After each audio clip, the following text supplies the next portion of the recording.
함께 봉독하신 말씀 마태복음 27장 15절에서 18절 말씀 중심에서 명절의 전례라는 제목으로 함께 말씀을 통해 은혜 나누기를 원합니다. 지난주에는 어쩌면 예수님이 빌라도 앞에 섰을 때 내가 왕이냐 물으심에 대해서 내 말이 옳도다라고 하며 그것을 결코 부정하지 아니하시고 왕이다라는 식으로 대답을 하신 바가 있습니다. 한편에서는 제 멋대로 예수님을 고소했던 장로들, 그리고 빌라도도 어쩌면 법도 정의도 진리도 없이 형평사정 눈치 따라서 그렇게 처신하는 빌라도의 이런 모습을 우리가 또 배후에 계속 보고 있습니다. 이런 모습 속에서 예수님이 가실 길은 계속 가시고 또 악한 자들은 악한 일을 계속해서 악을 저질러가는 그런 양면적인 모습이 이루어져 가는 것을 볼 수 있습니다. 오늘은 명절이란 그런 단어를 가지고 생각해 볼 때 오늘 본문에 나타나는 명절의 배경은 유월절을 이야기하고 있죠. 유월절이라고 하는 것은 이스라엘 백성들 출애굽을 역사적인 사건으로 말해주고 있고 명절은 바로 유월절 명절은 구속의 의미가 있다라는 것을 부각시켜주고 있습니다. 그 구속의 은혜를 늘 하나님 이스라엘 백성들에게 애굽 땅 정도였던 곳에서 너희를 이끌어내신 나 여호와 하나님을 기억하라. 그래서 어떤 일이 있을 때마다 그것이 전제되면서 그 백성들에게 구속의 은혜를 상기케 하고 거기에서 구출함을 받은 그 은혜를 생각해가며 그러므로 하나님을 사랑하고 하나님을 섬겨야 될 것에 대해서 말씀하십니다. 남다르게 여겨주신 하나님, 그 백성들이 그 은혜와 복을 받은 민족이고 정말로 성민이요 제사장 나라 되게 하시겠다 말씀하신 것처럼 그렇게 복 주시기를 원하셨던 우리 하나님이십니다. 명절의 전례를 따라 본문으로 돌아와서 어떤 전례가 있었는가 본문에 나타나는 것을 보고 함께 살펴보기를 원합니다. 먼저는 제수를 석방하는 전례가 있었다라는 것을 말씀하죠. 15절에 명절이 되면 총독이 무리의 청원대로 제수 한 사람을 놓아주는 전례가 있더니, 전례라고 하는 것은 애도란 그런 단어이기도 한 단어인데 관습, 익숙하다, 그리고 관례 이런 말이기도 합니다. 전례라고 하는 것은 우리가 늘 해오던 그 일이죠. 그러니까 낯선 것이 아니라 익숙한 일이란 익숙한 일. 다른 의미로 보면은 그것이 하나의 관습이고 관례이고 또 다른 말로 보면 하나의 풍습이다라고 말할 수 있습니다. 이런 명절의 관례는 어느 나라 민족이든지 다 있다라고 볼 수 있습니다. 명절의 전례라고 하는 것. 오늘 본문에서 그 전례 중에 하나가 제수 한 사람을 석방하는 것이 전례이지만은 그런 것 떠나서 우리의 명절로 생각해 보십시다. 조금 있으면 이제 추석도 다가오는데 추석에 대한 우리가 늘 하는 일이 뭐예요? 추석이란 생각나는 게 그것이 우리의 전례죠. 추석에는 송편을 만들어 먹는다. 새해 설날에는 떡국을 해 먹는다. 하나의 전례이죠. 그렇지 않습니까? 동지에는 뭐 해 먹어요?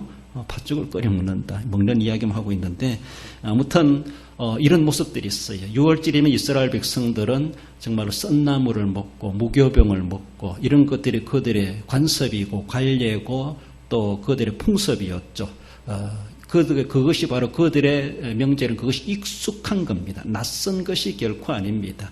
그때 그런 것을 먹는다든가 그런 행동들을 하는 것은 늘 해오던 익숙하게 자리 잡고 있고 그들이 하나의 미풍양속으로 자리 잡고 있었던 좋은 것들을 이야기해 주고 있습니다.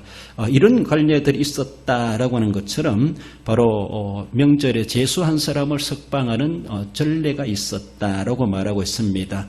이런 관습이나 익숙하고 관례했다고 하는 것은 성경상 이 단어가 아주 종종 사용되고 있는 것을 봅니다. 마가복음 10장 1절에서는 예수님께 사람들이 모여드니까 예수님께서 전례대로 가르치시니 이런 말씀이 있습니다. 전에 하던 그대로 전례대로. 그래서 이것을 여기에서도 애도 이 단어를 사용하고 있습니다. 사람들이 모여들으니까 예수님이 전에 하던 방식 그대로 전례대로 그들에게 말씀을 가르치셨다 그렇게 말씀하시기도 합니다. 누가복음 4장에서도 예수님이 나사렛에 안식일날 들어가셔서 전에 늘 하시던 대로 여기서는 늘 하시던 대로 이렇게 말합니다. 이 애도란 단어를 늘 하시던 대로 회당에 들어가시니 성경을 읽으셨다 이렇게 말씀하신 늘 하던 그것이 바로 전례 이런 말입니다. 그렇습니다. 사도행전 17장에서는 사도 바울이 데살로니가의 회당에 들어갔을 때 바울이 자기의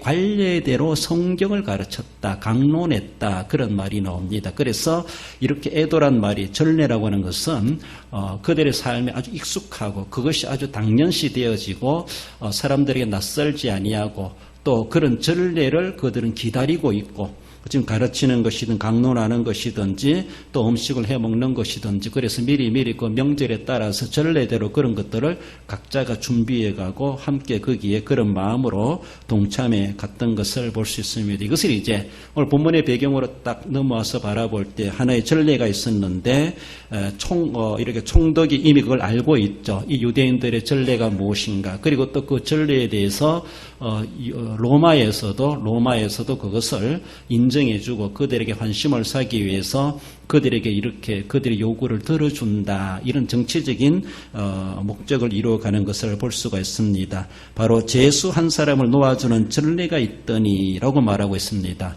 빌라도는 사람들이 고소하는 말들이 빗발치고 그러나 그것들이 다 허위라는 것을 알고 또 거짓이라는 것을 빌라도도 알고 있습니다. 그래서 이모저모 돌려오는 소리를 따라서 예수님을 이렇게 저렇게 신문하고 죄를 찾아보려고 해도 빌라도가 본다 할지라도 죄가 없다라고 할 만큼 그렇게 되는 거예요. 그래서 예수를 어떻게 놓아줄 수 있을까? 아무 죄도 없는 사람을 저들은 죽이라고 한다고 해서 죽일 수가 있습니까? 하나의 생명을. 그래서 어떤 판결을 내리고 결단을 내리고 저들에게 뭔가 보여줘야 되는데 저들이 아무리 아우성친다 할지라도 빌라도가 볼 때는 예수님을 그렇게 죽일 만한 저들이 요구대로 처벌할 만한 아무런 제목이 없다는 것을 빌라도가 잘 압니다. 신문에 보니까 알거든요. 진짜 왕이라고 하면은 그렇게 반란을 일으키고 로마의 제도와 로마의 권위에 도전하는 것이나 그런 것도 아니라는 것입니다. 그러므로 결론적인 모습에서 빌라도가 예수님을 볼 때 아무 죄도 없다는 것이죠. 그래서 석방 보내줘야 되겠다 이런 마음을 가졌는데 그러면서 빌라도가 어떤 방법을 생각하다 보니까 딱 떠오른 것이 명절이지. 그래서 명절에는 제수한 사람을 풀어주는 전례가 있었지. 그래서 그것을 빌미 삼아서 예수를 풀어주도록 해야 되겠다. 아마 자기는 뭔가 예수라는 청년을 위해서 뭔가 하려고 하는 방안을 제시했던 것이죠. 그 제시하는 것이 제수 하나 풀어주는 전례 이 방법을 쓰겠다는 겁니다. 그러면서 그 사람들에게 그것을 제안했던 겁니다. 아우성치는 그런 사람들에게. 빌라도가 사형수 바라바를 떠올렸죠. 어쩌면 바라바라고 하면은 빌라도가 기억할 만큼 이미 그 지역사 유대사회에서 이미 그 이름이 유명세를 타고 있는 사람이 아니겠는가. 그만큼 큰 일을 저질렀던 사람이다라고 볼 수가 있죠. 그만큼 큰 죄를 저질렀고 로마에서도 또 유대사회에서도 정말로 이를 갈 만한 치를 떨 만한 그런 죄수가 아니겠는가라고 볼 수 있습니다. 그래서 일반적인 모습에서 이 바라바를 사형수다 그렇게 말을 하기도 합니다. 더 나아가서는 그는 유대인이지만은 로마의 법정에서 사형을 받은 그런 죄수라고 볼 때 사형수지만은 사내들인 공의에서 본다 할지라도 이스라엘 지도자들 이들이 바라본다 할지라도 바라바라고 하면은 싫어할 거야.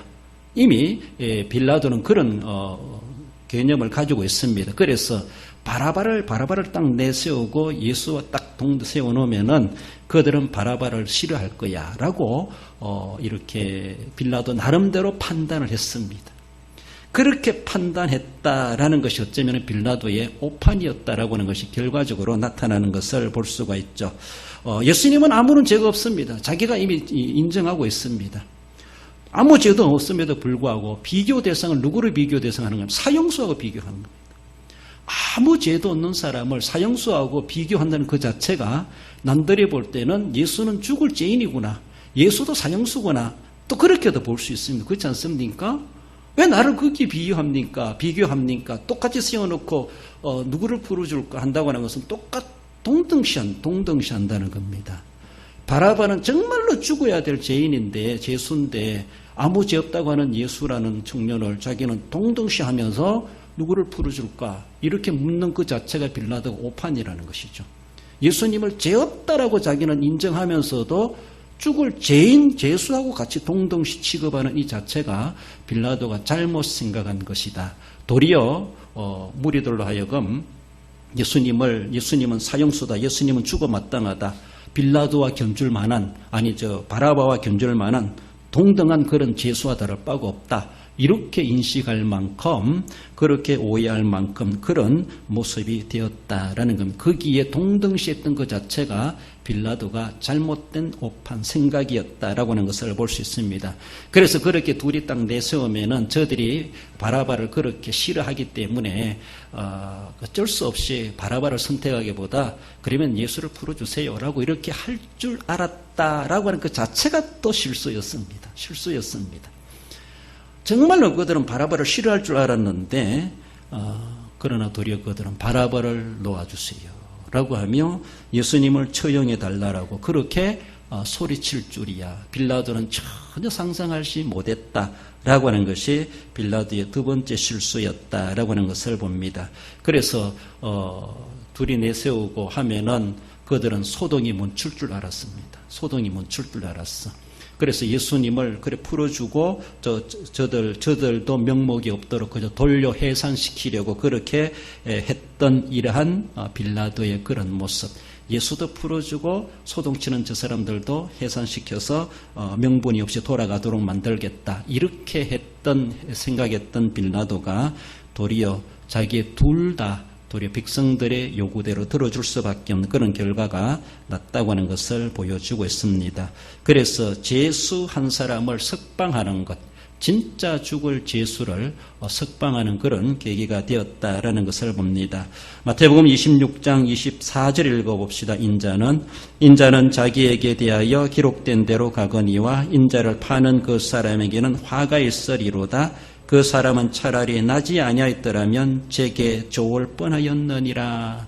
어쩌면 유다를 두고 하시는 말씀이기도 하겠지만은 예수님을 팔아넘기는 이 모든 일에 가담했던 모든 사람들이라고 볼 수가 있습니다. 직접적으로 가룟 유다가 그러했고, 더 나아가서는 대제사장과 유대 지도자들, 장로들, 더 나아가서는 우물쭈하게 그렇게 예수님을 죽는데 허락해 준 빌라도, 그렇죠. 어쩌면 더 넓게 본다면은 하나님을 배신하고 떠나간 모든 사람이 죄를 범하였으며 모든 사람들이 다 그런 가운데 정말 차라리 태어나지 않았으면 좋았을 뻔했다라고 할 만큼 말도 안 되는 말이죠. 그렇게 얼마나 그게 엄청난 잘못인가라고 하는 것을 볼 수가 있습니다. 인간으로 태어나서 구원받지 못하고 지옥 갈 바에 차라리 안 태어났으면 더 낫지 않겠나? 이렇게 볼 수가 있죠. 그렇습니다. 세상에 있는 사람들, 모든 사람들이 그렇습니다. 우리도 예수님을 안 믿고 못 믿고 이 자리에 앉아있지 못하고 구원받지 못했다면 우리는 차라리 태어나지 않은 것이 뭐 있습니까? 아는 자맛도 못한 우리의 모습이죠. 태어나서 지옥 갈 것 같으면 말라 태어났겠습니까? 우리가 태어나고 싶어 태어난 건 아니지만은 태어나게 하신 하나님, 그렇다면 우리는 이 세상에 살아가며 인간 모든 사람들은 정말로 죽어도 예수님을 믿어야 된다는 것이죠. 살아생전에 살아있을 때 어떻게 하든 예수님을 알고 믿어 구원함을 받아야 되죠. 그래야지 인간으로 태어난 보람이 있지. 인간으로 태어났는데 구원받지 못하면 죄송한데요, 개맛도 못한 인생이 되는 거예요. 그러니까 본문에서도 주님은 그렇게 안타까워 말씀하지 않습니까? 태어나지 아니하였더라면 제게 좋을 뻔하였느니라. 자기가 태어나고 싶어 태어난 건 아님에도 불구하고 말도 안 되는 말을 주님도 하시면서 그것이 얼마나 잘못되고 허황된 일이었는가라는 겁니다. 예수님은 어차피 대속의 제물이 되어서 죽임을 당하는 그 길을 가실 뿐인데 거기에 가담해가지고 악을 행한 그 모든 사람들은 그만큼 그 죄값이 무겁다라고 하는 것을 말씀하십니다.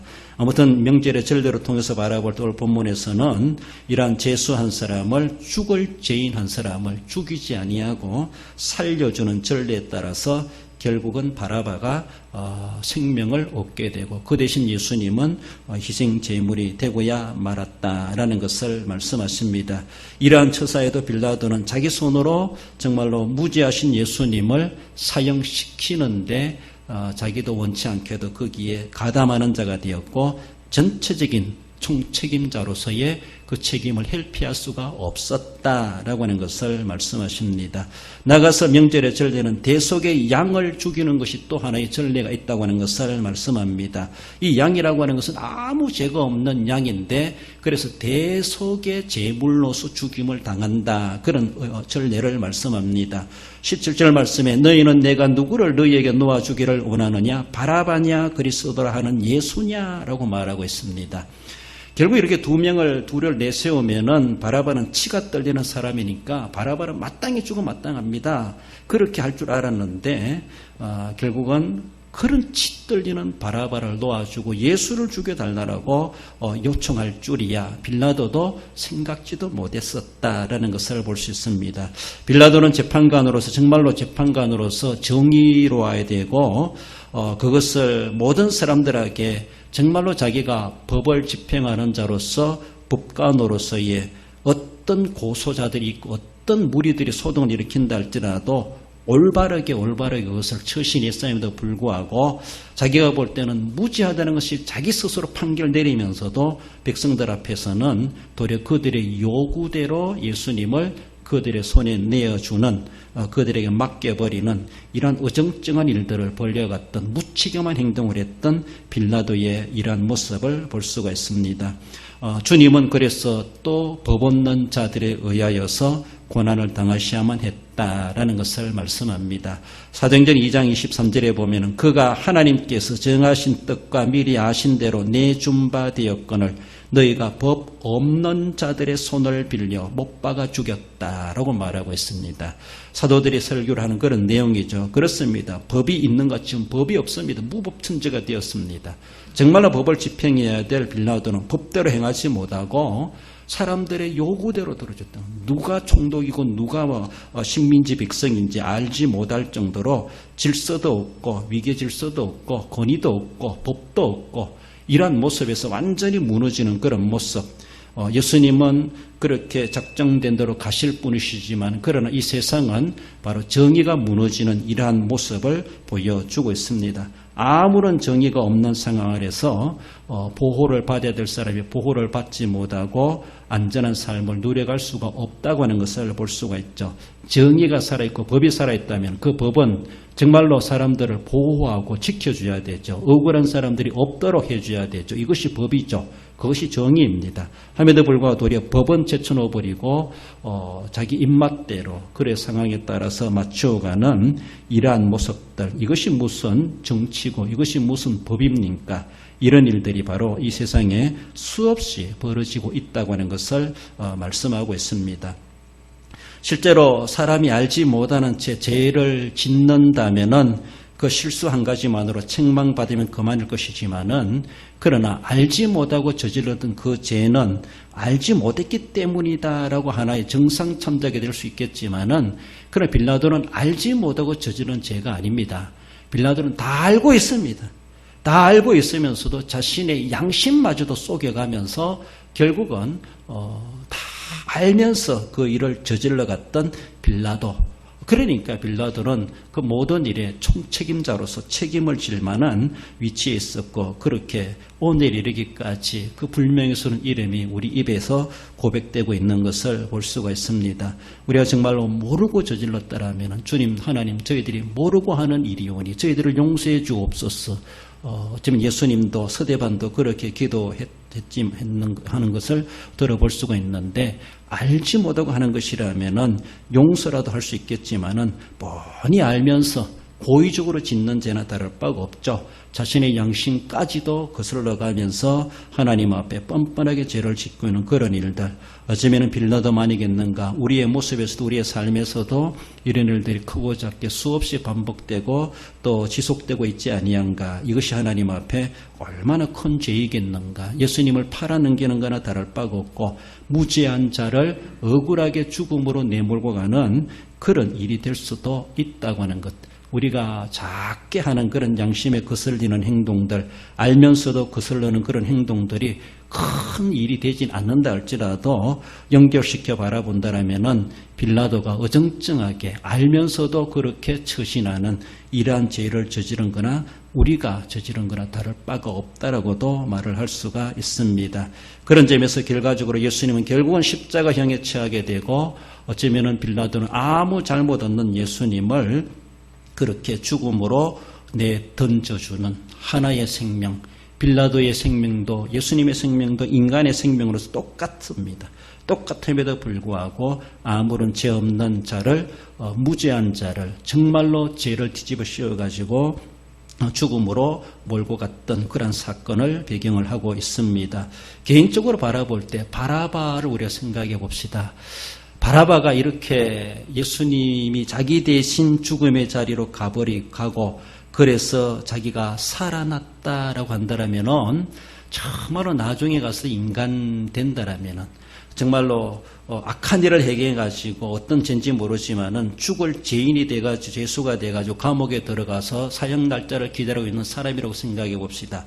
근데 그런 사람이 누군가 아니라 예수님이 자기를 위해서 대신 그 자리에 들어가고 자기를 끄집어내 줬다라고 하면은 인간적으로라도 인간이 돼야 되죠. 바라바는 인간이 돼야 되고 더 나아가서는 예수님에 대한 그 은혜, 그 예수님의 덕분이라는 것에 대해서 깨달아야 되는 것은 지극히 당연한 모습이 아니겠는가. 도리어 어쩌면은 바라바가 이후에 예수님을 영접하고 믿었다 이런 기록이 없기 때문에서 단정할 수 없지만은 도리어 자기를 나올 수 있도록 한 것은 예수님 덕분이 아니라 저 앞에 소리치고 있는 사람들 때문이다. 뭐 이렇게 그 은혜를 그쪽으로 돌리는 것은 아니었겠는가 그렇게도 추정해 볼 수가 있습니다. 아무튼 개인적으로 바라볼 때 이 바라바는 예수님 때문에 살아났습니다. 예수님 때문에 죽을 자리에서 생명이 보장받게 되었고 석방받게 되었다라는 겁니다. 이 바라바는 딴 사람들이 아닙니다. 이 세상에 있는 모든 사람들을 대표하는 그 이름이 바로 바라바다라고 말할 수 있습니다. 나의 이름을 대신하는 자가 바로 바라바였고 나를 대신하는 자가 바라바였고 바로 내 이름 나는 바라바가 예수님 덕분에 죽음의 자리에 살아나게 된 것처럼 저와 여러분들 마찬가지죠. 예수님 덕분에 그 죽음의 자리에서 우리가 살아나게 되었고 나는 진짜 죽을 죄인인데 죽을 죄수인데 아무 죄 없는 어린 양 대신 예수님께서 대속의 제물로서 대신 죄값을 치러주는 자로서 죽음을 당하심으로 인해서 우리가 죽지 아니하고 우리는 멀쩡하게 생명을 유지할 수가 있게 되었다라는 것을 말씀하고 있습니다. 6월절의 정신으로 보면 누군가가 희생제물이 되어야 하는 것이 하나의 전례입니다. 그래서 이스라엘 백성들은 6월절만 되면은 곱게 키운 1년 된 어린 양 1년 된 양을 잡지 않습니까? 흠없이 1년 동안 구별되게 키우고 관리했던 것 정말로 좋은 것 그것을 아껴두었다가 때가 되었을 때 그 양이 무슨 죄가 있습니까? 그 양이 뭐 잘못이 있습니까? 함에도 불구하고 이것이 바로 6월절 즉 명절의 관리였다 전례였다라는 겁니다. 그래서 어쩌면은 재수한 사람을 풀어주는 것이 전례인 것 같지만 거기에는 정말 이 명절 6월절의 명절의 전례가 깊숙이 거기에도 우리에게 의미를 전해주고 있습니다. 바라바가 노임을 받은 것처럼 이스라엘 백성들이 어린 양이 죽음으로 말미암아 그들이 이스라엘에서 애굽에서 구출함을 받게 되고 자유를 얻게 됩니다. 종으로 태어나서 종으로 살다가 종으로 죽어갈 수밖에 없는 이스라엘 백성들이었죠. 그러나 대속의 양이 거기에 죽음으로 말미암아 그들을 하나님은 자유케 하시고 그들의 약속의 땅으로 인도해 주셨습니다. 누군가가 죽어야 된다고 하는 거기에서 바로 6월절 양이 나오고 6월절 양을 잡는 것은 죽이는 것은 명절의 전례로 이루어졌고 그 명절의 전례에 따라서 바로 우리가 거기에서도 새 생명을 누리게 되었다. 찾게 되었다라는 것을 말씀합니다. 대속의 양은 바로 명절의 전례라고 하는 것 그렇습니다. 우리 이제는 더 이상 6월절을 지키지 않고 대속의 양을 잡을 필요가 없지만은 한번 그렇게 십자가의 제단에 제물로 올라가신 죽임을 당하신 예수님의 구속의 피가 그것이 오늘까지 영원히 우리에게 우리의 모든 죄를 사하시고 우리를 정결케 하고 다시는 우리 죄를 묻지 아니하시고 우리를 진정한 그리스도 안에서 참 자유인으로서 우리의 생명은 다시 죽을 일이 없고 영생을 누릴 자로 우리를 삼아주셨다는 것이 얼마나 귀한지 모릅니다. 그래서 우리는 더 이상 명절의 절기를 지킬 일이 아니지만은 영적인 명절이다라고 말할 수가 있죠. 유월절, 명절 따로 있는 것이 아니라 오늘 우리가 살아있는 오늘 하루하루의 모든 일생의 삶이 바로 명절의 삶을 살아가는 삶이요. 그 명절의 전례대로 그 대속의 양의 희생으로 인하여서 우리가 지금도 그 생명을 유지하고 있다라는 것을 우리는 생각할 수 있어야 할 것입니다. 그럼 우리가 늘 생각해야 될 것은 바로 예수 그리스도의 구속하신 그 은혜. 잠시도 잊어버릴 수가 없습니다. 그 은혜이기 때문에 내 생명이 지금 공급되고 있다는 것이죠. 우리가 날마다 휴대전화나 이런 것들 배터리 충전해야 된다는 것처럼 그것이 충전이 다 빠지면은 더 이상 쓸 수가 없는 것처럼 그렇지 않습니까? 은혜의 감격, 구속의 은혜의 감격이 우리에게서 방전되어 버리고 없어지면은 우리는 모양은 있으나 아무런 능력도 없는 쓸모없는 존재가 될 수 있습니다. 그 바로 영적 에너지라고 하는 것은 예수 그리스도께서 나를 위해서 무지하신 어린 양이 나를 위해서 험악하고 죽을 내 죄를 위해서 대신 희생 제물이 되셨다. 이것이 바로 명절의 전례를 쫓아서 주님이 그렇게 희생 제물이 되셨다라는 겁니다. 이스라엘 백성들은 1년 단위로 명절을 지키는지 모르지만 하나님께서는 우리의 피조세계 남은 생의 일생을 통하여서 바로 명절의 은혜를 우리에게 주고 계시다는 겁니다. 한 번 이루신 그 주님의 희생이 영원한 우리에게 효력 있게 한다고 하는 것은 이스라엘 백성들은 그 하루의 명절만이 아니고 일주일 만의 무교절만이 아니라 우리는 정말 늘 유월절의 삶을 살아가고 늘 무교절의 삶을 살아가는 영적인 무교절, 영적인 명절을 우리가 오늘도 누리고 있다고 하는 것을 우리는 생각할 수 있습니다. 그래서 주님 안에서 늘 기뻐하고 감사하고 명절은 모두가 다 새 옷 입고 새 마음 가지고 서로가 전례를 쫓아서 그런 아름다운 풍습을 누리고 기뻐하고 감사하고 서로가 또 안부를 나누는 것처럼 우리 주님 안에서 그리스도 안에서 영적 명절을 우리는 지켜가고 또 영적 명절의 전례 우리의 모습은 구속의 은혜의 감격을 가지고 하나님 앞에 늘 예배하는 삶, 하나님과 늘 교제하는 그 삶이 바로 정말로 그것이 영적 명절의 전례를 누려가는 성도이다라고 말할 수 있습니다. 마태복음 20장 28절 읽어봅시다. 인자가 온 것은 섬김을 받으려 함이 아니라 도리어 섬기려 하고 자기의 목숨을 많은 사람의 대속물로 주려 함이니라. 할렐루야. 그렇습니다. 예수님께서는 섬김을 받으러 오신 것이 아니라는 겁니다. 우리를 위해서 섬겨주려 오셨고 우리의 생명을 목숨을 위해서 대속물로 주리 하심이라 라고 하는 것. 이런 주님이 계심으로 인해서 우리가 그 명절의 전례대로 은혜를 누리게 되었고 하나님이 약속하신 전례대로 구속의 은혜를 누리고 하나님의 나라를 소망할 수 있게 되었다는 사실을 늘 기억하며 그래서 늘 영적 명절의 개념을 가지고 날마다 명절 분위기를 가지고 하나님 앞에 섬겨 감사하며 살아가는 우리의 모습들이 되어야 할 것입니다. 결론적으로 읽어봅시다. 명절의 전례에 따라 예수님이 대속의 제물이 되심으로 죽을 자가 살아나게 됨 같이 구속의 은혜 입은 사실을 알고 범사에 영적 명절의 기쁨과 감사의 삶을 사는 성도가 됩니다. 그렇습니다.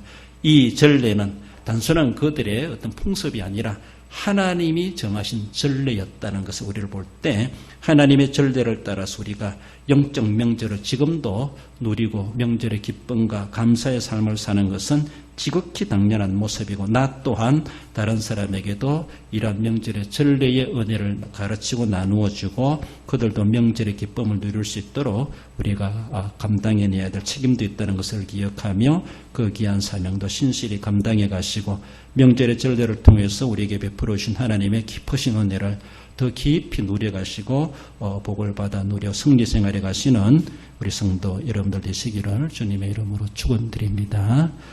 기도하십시다. 주신 말씀 기억하며 주님 명절의 전례에 따라서 제수 한 사람을 놓아주는 전례를 쫓아 빌라도가 행하고자 했던 것처럼 그것보다가도 우리 하나님께서는 6월절 명절의 전례를 쫓아 정말로 대속의 양을 잡으심으로 죽을 우리들의 모든 죄를 대속하게 하시고 우리들로 하여금 그 명절의 기쁨과 은혜를 영원히 누리게 하신 하나님, 우리는 늘 생각하며 그 크신 은혜가 얼마나 크고 귀한 것을 생각하며 우리가 이렇게 주님의 거룩한 영적 명절을 맞이하고 누리기까지 그 배경에는 바로 대속의 주님이 계시다는 사실을 늘 기억하며 그래서 구속하신 은혜의 감격을 가지고 주님 안에서 진정한 영적 명절의 기쁨과 감사가 넘쳐나는 그 믿음을 가지고 그 신앙생활을 해가는 자 되게 해 주옵소서. 이런 마음 가지고 주신 말씀 기억하며 우리 함께 기도하십시다.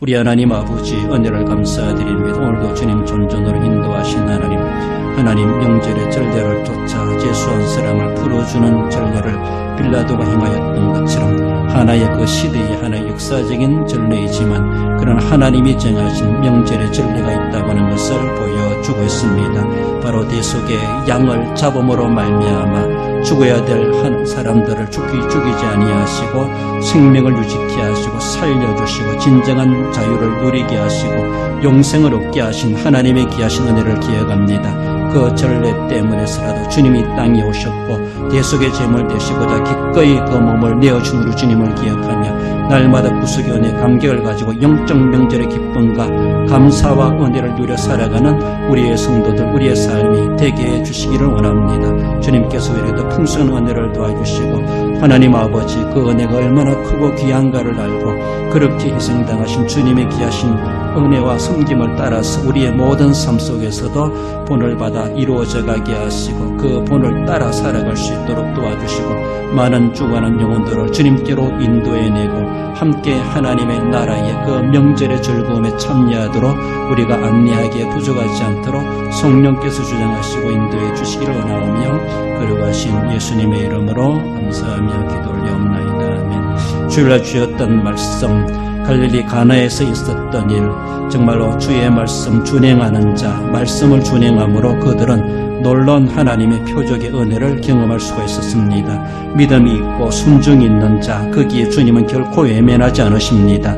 마리아의 믿음이 있었고 하인들의 순종이 있었던 것 우리 주님은 거기에 진짜 기적으로 그렇게 응답해 주셨습니다. 하나님 내게도 그런 믿음을 주시고 그런 순종을 허락하여 주옵소서. 순종하는 믿음으로 하나님의 기적을 경험하며 표적 있는 삶을 살게 하옵소서. 주여 주셨던 말씀 기억하시고 향기 나는 백성 향기 나는 성도가 되어야 될 것을 말씀하시는 것처럼 진짜 향내를 내는 자 생명의 향기를 내는 자 되게 해 주옵소서. 주신 말씀 기억하며 우리 함께 기도하십시다.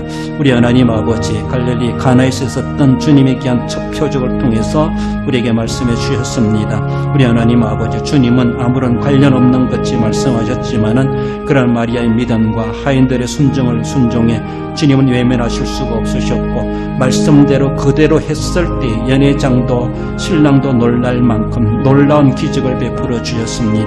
주님이 응답하시길 원하시고 우리의 문제에 개입하여 주시고 우리 주님께서 해결해 주시기를 원하시는 주님 전능하신 하나님 우리와 함께하여 주시고 우리의 문제에 임하여 주셔서 해결하여 주옵소서. 주님 앞에 해결받고자 그 믿음을 갖게 하여 주시고 그 순종이 준비되는 자 되게 해 주옵소서. 그래서 믿음과 순종이 겸비된 자로서 주님의 기적과 표적 있는 삶을 살아갈 수 있도록 우리 하나님 도와주시길 원합니다.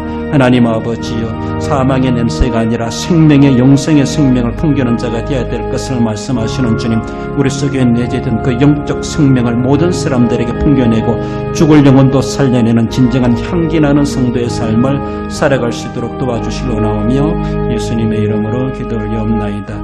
우리 교회 선교사님들 선교 사업을 위해서 또 질병으로 어려움당하는 성도들 연로하신 어르신들 건강을 위해서 병원이 있고 요양원이 있고 치료받고 있는 성도들 건강 회복을 위해서 기도해 주시고 더 나아가서는 영혼의 건강을 위해서 믿음이 낙심되어 있는 그들을 위해서 우리의 개인 전도 대상자들 우리의 교회 전도 대상자들 이웃 주민 복음화를 위해서 나라와 민족과 대통령과 위정자들을 위해서 또 우리 교회 각 구역과 기관과 부서와 주일학교와 청년회를 위해서 또 교회가 하고자 하는 모든 사업들 위해서 또 흩어지는 우리 대양의 권속들을 위해서 기타 등등 전체적으로 우리가 한 번 더 기도하십시다. 우리 하나님 아버지 우리 대양교를 사랑하시고 오늘에까지 인도하시고 미력 하나마 하나님이 우리 선교사님들의 귀한 선교 사업에 동참해 갈 수 있도록 인도하심을 감사드립니다. 물질과 기도로 우리의 몸으로 마음으로 하나님 아버지 현지에 함께 동참해 갈 수 있는 있는 저희들 되게 해 주옵소서.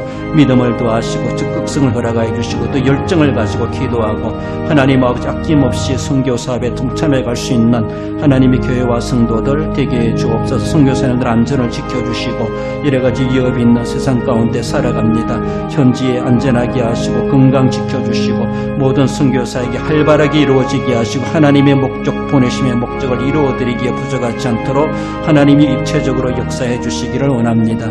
교회가 하는 모든 선교 사업에 또한 구제 사업과 전도 사업에 함께하여 주옵소서. 개인 전도 대상자를 삼고 우리 또한 교회가 전도하는 이웃 주민들 기회하여 주시고 한 영혼들을 픽업하여 주님께로 인도해 내기에 부족하지 않도록 하나님 도와주시고 우리 열정과 기도와 우리가 전도와 섬기는 모든 사업을 인하여서 하나님의 구원받는 자가 날마다 꼬리를 물고 일어나게 하시고 이 빈자리가 채워지게 해주시기를 원합니다. 세우신 주님의 교회 각 인가 부서와 주일학교와 청년회를 기획하시고 구역을 기획하시고 성도들의 가정을 지켜주옵소서. 안전하고 화목하게 하시고 하나님 아버지의 정체성을 확립하며 발전해 가게 하시고 그 책임과 사명을 감당해 가게 해 주시고 하고자 하는 모든 계획들이 선하고 아름답고 풍성하게 이루어지게 해 주옵소서. 믿음의 가정으로 든든히 서게 하시고 영육에 강건하게 해 주시고 영원히 병들이 있는 이웃 우리 형제들을 기획하시고 저희들을 돌려보내 주옵소서. 책기사방이 흩어지는 대항의 권석들 대통령과 이정자들을 기획하시고 우리가 기도하는 모든 것들 들으시고 응답하시고 하나님이 이루어 주시고 영광 받으시기를 원하오며 이제도 살아계신 예수님의 이름으로